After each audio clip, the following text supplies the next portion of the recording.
Hello friends, स्वागत है आप सभी का मेरे यूट्यूब चैनल पर। और आज की कहानी है अन्याय की सजा। फ्रेंड्स, ये कहानी है राजकुमारी की।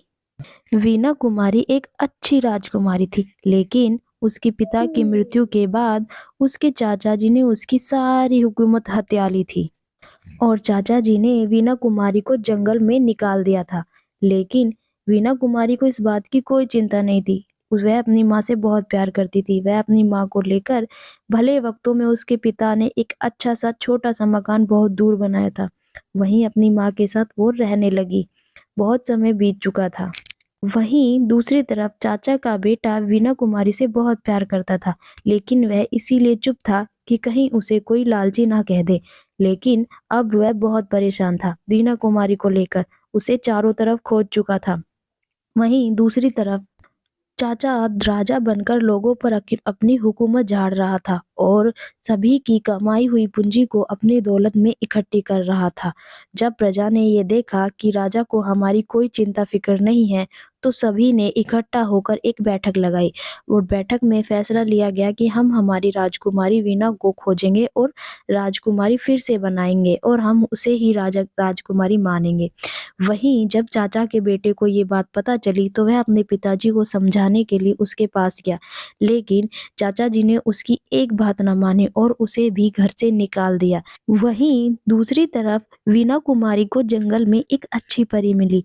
वह परी वीना कुमारी की अच्छी दोस्त बन चुकी थी और उस परी का नाम था सोनपरी। सोनपरी वीना कुमारी को सारी खबर देती थी और उसने यह भी बताया कि अश्विन कुमार को राजा ने महल से बाहर निकाल दिया है। तब वीना कुमारी ने परी से कहा कि तुम उसका ख्याल रखो और उसके पास जाओ। वीना कुमारी प्रजा को बचाने के लिए गहरी सोच में डूब गई। वहीं सोनपरी ने एक बुढ़िया का रूप धारण किया और राजकुमार अश्विन के पास गई और राजकुमार अश्विन ने उसकी मदद की। यह बात देखकर वह बुढ़िया बोली, अरे तुम तो बहुत अच्छे बच्चे हो, मैं तुम्हारी कोई मदद कर सकती हूँ।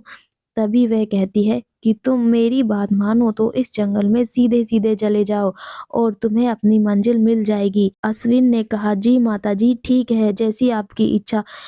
अश्विन धीरे धीरे कर कर जंगल में घुसने लगा। वहीं राजा के व्यवहार दिन पे दिन खराब हो रहा था। वह प्रजा पर बहुत अन्याय करता था। सारी प्रजा राजा के व्यवहार से बहुत दुखी थी। वह अश्विन का सफर भी पूरा हो चुका था। वह राजकुमारी वीना के सामने जा पहुंचा और वह राजकुमारी को देखकर बहुत खुश होता है और उससे कहता है, राजकुमारी, आपको आज हमारे साथ महल चलना होगा और अपनी प्रजा को संभालना होगा। आपकी बात मानी जाएगी, पर आप थोड़ी देर के लिए आराम कर ले। राजकुमारी ऐसा कहकर जंगल की तरफ चल दी। वह चलते चलते सोच रही थी। वहीं सोनपरी उसे मिलती है और सोनपरी से वीना कुमारी कहती है कि मैं बहुत समस्या में हूँ, मुझे क्या करना चाहिए। तब सोनपुरी कहती है कि हमारे पास एक उपाय है, आप राजा अश्विन से ब्याह कर लें, जिससे आपकी सारी प्रॉब्लम हल हो जाएगी और आप रानी बन जाएंगी। इसी कारण से दुष्ट राजा को महल से बाहर निकलना होगा। राजकुमारी वीना कहती है, नहीं, मैं शादी नहीं करूंगी और मैं अपने महल जाऊंगी। ऐसा कहकर वह सभी महल की तरफ चल देते हैं।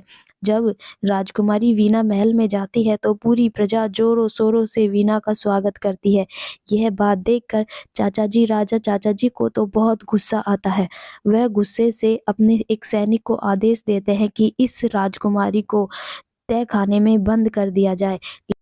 लेकिन सेना राजा का आदेश मानने से मना कर देती है और वह भी राजकुमारी वीना की तरफ हो जाती है।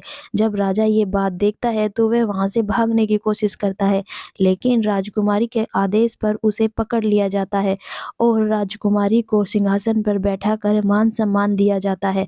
पूरी प्रजा बहुत खुश होती है और जय जयकार लगाए जाते हैं। वहीं दूसरी तरफ राजा को जेल में डाल दिया जाता है और वह बहुत दुखी होता है।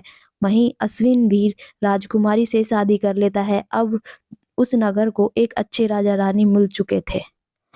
हेलो फ्रेंड्स, वीडियो अच्छी लगी हो तो प्लीज़ लाइक शेयर सब्सक्राइब करना ना भूलें। धन्यवाद।